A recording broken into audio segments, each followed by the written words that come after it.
di angkatan 14 dan 15 ini lebih dari 400 orang, dan yang sudah bergabung dalam grup itu, dalam WA grup, itu sekitar 350-an ya, Mas Teguh, Pak Teguh. Ini tim kerja kita, Pak Teguh. Nah, ada beberapa mungkin bahkan sampai puluhan orang ya yang belum bergabung, karena kita kan tergantung pesertanya gitu ya, kan ada mode yang diundang gitu ya. Nah, kadang pesertanya kan harus menyetujui dulu undangan kami untuk bergabung. Nah, mudah-mudahan Bapak Ibu peserta yang lain yang belum bergabung dalam grup agar segera bergabung. Barangkali ada di antara teman-teman Bapak Ibu sekalian gitu ya, rekan kerja Bapak Ibu sekalian atau kerabat atau tim Bapak Ibu sekalian, karena seluruh informasi terkait dengan pelaksanaan pembelajaran skema sit-in virtual TOF KUHP akan kami sampaikan melalui WA Group gitu ya. Itu. Nah, izin sebelum nanti mungkin kita berdiskusi menyamakan persepsi terkait dengan sistem pembelajaran metode sit-in ini, izinkan saya menyampaikan salam dari Ibu Kepala Pusat Pengembangan Pelatihan Teknis dan Kepemimpinan BPSDM Hukum, Ibu Mutia Farida, karena beliau seharusnya yang mengantar kegiatan ini, akan tetapi beliau sedang mengikuti uji kompetensi untuk analis kekayaan intelektual ahli utama begitu ya, sehingga diwakilkan oleh kami begitu ya, timnya beliau. Baik Bapak Ibu sekalian, izinkan saya menyampaikan terlebih dahulu terkait dengan pedoman pelaksanaan peserta sit-in Training of Facilitator Implementasi KUHP dan KUHAP angkatan ke 14 dan 15 ya. Baik Bapak Ibu sekalian, pelaksanaan sit-in ini kita memiliki pedoman yang sudah ditandatangani oleh Ibu Kepala BPSDM Hukum, nomor SDM strip SM.02.03 strip 46 gitu ya, tanggal 2 April 2026, tertanda Ibu Gusti Ayu Putu Suwardani, Kepala BPSDM Hukum. Baik Bapak Ibu sekalian, ada latar belakang kenapa program skema sit-in virtual ini dilaksanakan begitu ya. Mungkin saya akan bacakan tidak keseluruhan, tapi mungkin poin per poin. Lahirnya Undang-Undang Nomor 1 Tahun 2023 tentang KUHP dan Undang-Undang Nomor 20 Tahun 2025 tentang KUHAP menandai era baru dalam sistem peradilan pidana di Indonesia. Transformasi ini tentunya membawa pergeseran paradigma yang fundamental dari keadilan retributif atau pembalasan menuju keadilan restoratif atau pemulihan, serta penguatan prinsip due process of law yang berbasis pada perlindungan hak asasi manusia. Nah, sebagai institusi yang bertanggung jawab dalam pengembangan sumber daya manusia di bidang hukum, BPSDM Hukum memiliki peran krusial dalam memastikan kesiapan aparatur. Nah, adapun urgensi pelaksanaan TOF ini didasarkan pada beberapa poin strategis gitu ya. Pertama, akselerasi kompetensi nasional. Jadi di masa transisi pemberlakuan regulasi baru menuntut percepatan peningkatan kompetensi aparatur penegak hukum APH dan pejabat fungsional hukum lainnya gitu ya, analis hukum, ada penyuluh hukum, perancang secara masif dan terstandar untuk menghindari disparitas penafsiran hukum di lapangan. Kemudian keterbatasan daya tampung klasikal, karena TOF KUHP dan KUHAP ini ada pelatihan regulernya sebanyak 11 angkatan, dan kami sudah bersurat ke seluruh instansi begitu ya. Akan tetapi karena keterbatasan kuota peserta dan anggaran tentunya, karena 2 tahun ini ada kebijakan nasional efisiensi gitu ya, termasuk dalam pengembangan sumber daya manusia, pelatihan, sehingga yang angkatan selanjutnya yang tadinya itu nanti di angkatan ini kan angkatan 14 dan 15, mulai angkatan 16 dan 17 itu yang TOF KUHP dan KUHAP-nya juga pelaksanaannya secara virtual gitu ya, full PJJ begitu. Kalau sekarang kan ada klasikalnya gitu. Nah, mulai gelombang berikutnya itu pelaksanaan secara PJJ begitu ya. Jadi karena memang kebijakan efisiensi anggaran, padahal TOF KUHP dan KUHP ini merupakan program prioritas nasional gitu ya dari Bappenas. Saya lanjutkan, keterbatasan daya tampung klasikal, jadi pelatihan konvensional atau tatap muka tadi yang saya jelaskan memiliki keterbatasan dalam kuota peserta, waktu dan anggaran. Hal ini menciptakan celah gap antara jumlah aparatur yang membutuhkan pelatihan dengan ketersediaan kursi di kelas fisik. Jadi Bapak Ibu sekalian, kenapa TOF KUHP dan KUHP ini membuka skema sit-in, karena tadi gitu ya. Jadi untuk kami sudah menghitung, sudah mengukur kira-kira dibutuhkan itu sebetulnya APH dan lain sebagainya itu untuk sebagai fasilitator yang memiliki tugas menyebarluaskan KUHP dan KUHP baru ini sekitar 2.000 orang gitu, seluruh Indonesia, seluruh lapisan masyarakat itu bisa menjangkau daerah terpencil, terluar dan tertinggal gitu ya. Akan tetapi kami di Kementerian Hukum baru 342 orang gitu di tahun 2025 gitu. Nah, ini masih ada gap kekurangan sekitar 2.000 dikurang 300 ya, kurang lebih 1.300-an gitu ya. Nah, makanya di tahun 2026 ini kami membuka program sit-in gitu ya. Kemudian selanjutnya implementasi Korpu. Sejalan dengan visi transformasi BPSDM Hukum menjadi corporate university, pembelajaran harus bersifat inklusif dan dapat diakses kapan saja dan menjangkau seluruh lapisan organisasi, gitu ya.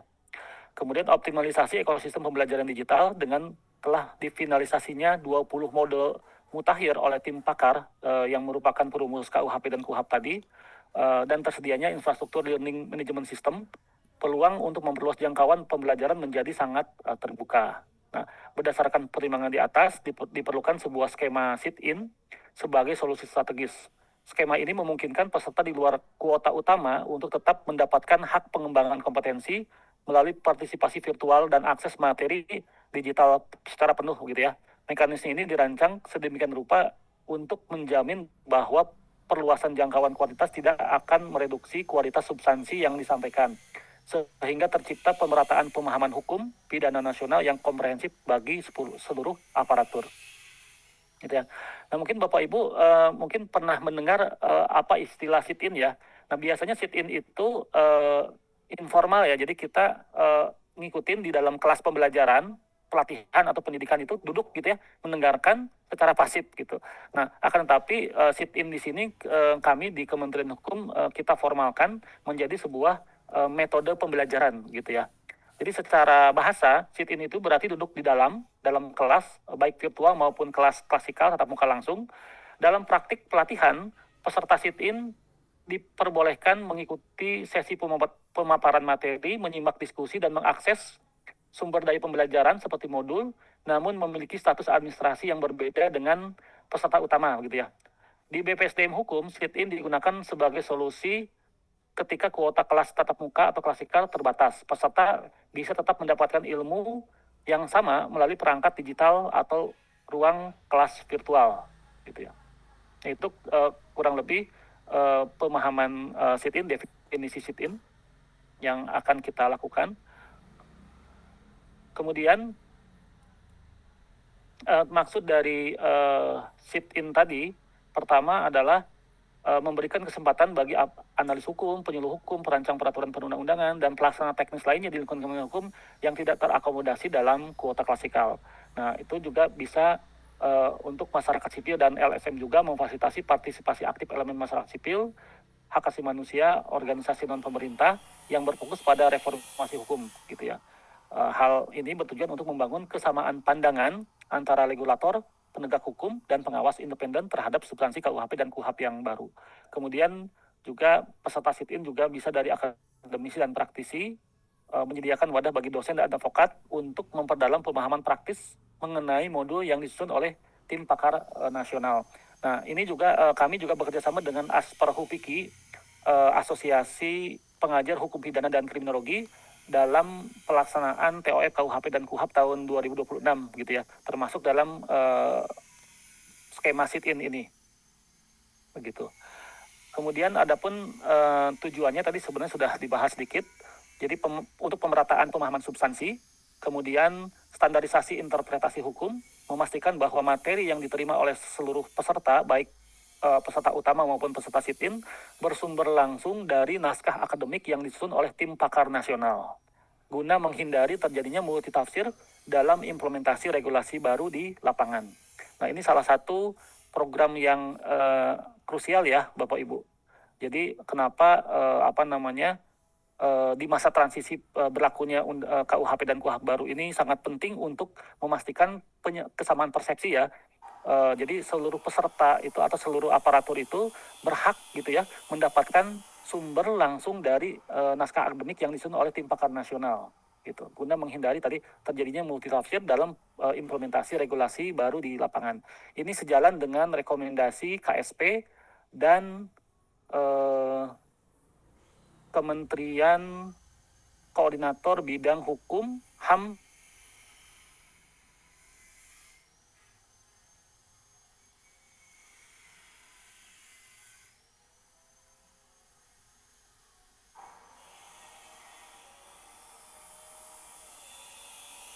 kesamaan persepsi ya. Jadi untuk di dalam masa transisi ini penting kesamaan persepsi antar APH gitu ya, dan atau pihak-pihak yang menjadi stakeholder dalam pelaksanaan hukum nasional, pidana nasional, baik KUHP maupun KUHAP. Selanjutnya, penguatan, jadi tujuan sit-in itu adalah penguatan literasi hukum masyarakat sipil. Jadi memberi kesempatan bagi organisasi masyarakat sipil dan LSM untuk mendalami aspek teknis pembaharuan hukum sehingga dapat menjalankan peran pengawasan dan advokasi yang berbasis pada data dan substansi hukum yang akurat. Kemudian optimalisasi sumber daya digital, memanfaatkan infrastruktur teknologi informasi BPSDM Hukum, Kementerian Hukum untuk menciptakan ekosistem pembelajaran yang efisien, transparan, dan berkelanjutan sesuai dengan prinsip corporate university. Kemudian penciptaan jejaring kolaboratif, yaitu membangun komunikasi dan sinergi antara aparatur pemerintah, aparat penegak hukum, dan elemen masyarakat sipil dalam mengawal masa transisi berlakunya KUHP dan KUHAP secara nasional. Nah, kemudian validasi kompetensi mandiri. Jadi menyediakan instrumen evaluasi pretest dan posttest bagi peserta sit-in untuk mengukur tingkat penguasaan materi secara mandiri sebagai syarat pengakuan kompetensi dalam sistem pengembangan sumber daya manusia. Kemudian selanjutnya bab 2 peserta sit-in. Jadi untuk peserta sit-in diklasifikasikan berdasarkan relevansi tugas dan fungsi terhadap implementasi hukum pidana nasional yang terdiri dari internal Kementerian Hukum, kemudian instansi pemerintah dan kementerian lembaga mitra strategis Kementerian Hukum, termasuk pemerintah daerah gitu ya. Kemudian APH, kepolisian, kejaksaan, Mahkamah Agung, yang tidak termasuk dalam kuota utama namun memerlukan penyelarasan persepsi terhadap 20 modul training fasilitator KUHP dan KUHAP. Kemudian lembaga non-struktural seperti staf ahli atau analis dari Badan Pembinaan Ideologi Pancasila, BPIP, LPSK, Komnas HAM. Kemudian rekan-rekan mungkin juga ada, kalau tidak salah itu, dari OJK gitu ya. OJK dan banyak juga dari pemerintah daerah, lembaga advokat, dan lain sebagainya begitu ya. Organisasi profesi dan akademisi, praktisi hukum, anggota organisasi advokat seperti Peradi, KAI, dan lain-lain, guna memastikan pembelaan hukum berjalan selaras dengan acara pidana atau KUHAP yang baru. Kemudian dosen dan peneliti, masyarakat sipil, dan lembaga swadaya masyarakat. Lanjut, hak status dan kepesertaan. Seluruh peserta sit-in memiliki hak yang sama dalam mengakses ruang kelas virtual dan mengunduh 20 modul digital yang telah disusun oleh tim pakar nasional. Jadi Bapak Ibu nanti harus bisa masuk ke LMS e-learning kami ya, Learning Management System e-learning Kementerian Hukum, BPSDM Hukum. Tapi karena nanti mudah-mudahan kalau belum bisa nanti kan ada pretest ya. Bapak Ibu nanti akan mengikuti pretest posttest. Pretest itu sebelum dilaksanakan pembelajaran, posttest itu nanti setelah pembelajaran selesai gitu, untuk mengukur kemajuan belajar Bapak Ibu sekalian gitu ya. Nah, karena LMS-nya itu ada gangguan sehingga kami mungkin bisa memperpanjang waktu untuk pretestnya ya Bapak Ibu sekalian. Nanti di LMS itu Bapak Ibu di e-learning bisa mengakses jadwal, kemudian bisa melakukan pretest, posttest, dan beberapa informasi lainnya, termasuk nanti sertifikat Bapak Ibu sekalian nanti akan kami upload setelah, kalau Bapak Ibu setelah mengikuti pos-tes itu Bapak Ibu nilainya di atas ambang batas begitu ya, 70,01. Nah, ini untuk pengakuan kompetensi peserta yang menyelesaikan seluruh modul dan lulus ambang batas pos-tes. Jadi patokan untuk Bapak Ibu lulus itu pos-tes ya. Pos-tes digital akan mendapatkan surat keterangan partisipasi atau sertifikat digital dari BPSDM Hukum gitu ya. Sebagai pengakuan kompetensi Bapak Ibu sekalian gitu. Kewajiban administrasi peserta sit-in wajib melakukan registrasi melalui tautan resmi untuk mendapatkan hak akses langsung ke LMS gitu ya, e-learning. Kemudian untuk materi pembelajaran, peserta sit-in akan mendapatkan akses terhadap materi yang disusun oleh para ahli sebagai berikut. Nah, ini modul implementasi KUHP ada 10 modul. Ini sejarah berlakunya KUHP, penyusunnya Dr. Yenti Ganarsi, kemudian ruang lingkup berlakunya KUHP, penyusun Dr. Yenti Ganarsi, subjek pidana dan pertanggungjawaban pidana, ini Prof. Topo Santoso dari UI. Kemudian kesalahan dan pertanggungjawaban pidana, penyusun Prof. Topo Santoso dari UI. Kemudian membangun paradigma baru dan dalam pemidanaan, ini penyusunnya Prof. Harkristusi dari UI. Kemudian alasan pemaaf dan pembenar dalam KUHP, ini penyusunnya Prof. Harkristusi dari UI. Kemudian alasan pemberat dan pembenar pidana, peringan pidana, mohon maaf ini keliru, ini Prof. Markus dari UGM. Kemudian gugurnya kewenangan menuntut dan menjalankan pidana, ini penyusunnya Prof. Markus dari UGM. Kemudian tindak pidana reformulasi dan tindak pidana baru, ini penyusunnya Dr. Albert Aris dari Trisakti. Kemudian tindak pidana khusus dalam KUHP, ini penyusun Dr. Albert dari Trisakti. Kemudian untuk modul KUHAP ada 10 modul. Asas dan pembaharuan hukum acara pidana, ini Prof. Gede dari Universitas Jember. Kemudian penyelidikan dan penyidikan Pak Taufik Rahman. Pak Taufik Rahman ini dari UGM kalau tidak salah. Upaya paksa pra-peradilan dan judicial scrutiny, penyusun Dr. Fakhrizal Afandi. Beliau merupakan Ketua Asosiasi Pengajar Hukum Pidana dan Kriminologi Indonesia. Kalau tidak salah dari UNER ya, kalau nggak dari UNER dari Brawijaya. Pengakuan bersalah dan penuntutan, penyusunnya Dr. Feby Maulana Nelson, ini dari UI. Kemudian korporasi perjanjian penundaan penentuan dan denda damai, Bu Debi Nasution, Mutiara Nelson, mohon maaf, dari UI. Kemudian mekanisme keadilan restoratif dalam SPP, Dr. Fakhrizal Afandi. Kemudian pemeriksaan di pengadilan biasa, singkat dan cepat, ini penyusun Taufik Rahman dari UGM. Kebaruan alat bukti dan sistem pembuktian, Dr. Albert Aris dari Trisakti. Kemudian advokat dan hak-hak pihak terlibat, ya, tersangka sampai dengan kelompok rentan. Penyusun Dr. Fatahillah Akbar, ini dari UGM. Yang terakhir adalah putusan upaya hukum dan pelaksanaan putusan. Ini Prof. Gede Widiana dari Universitas Jember.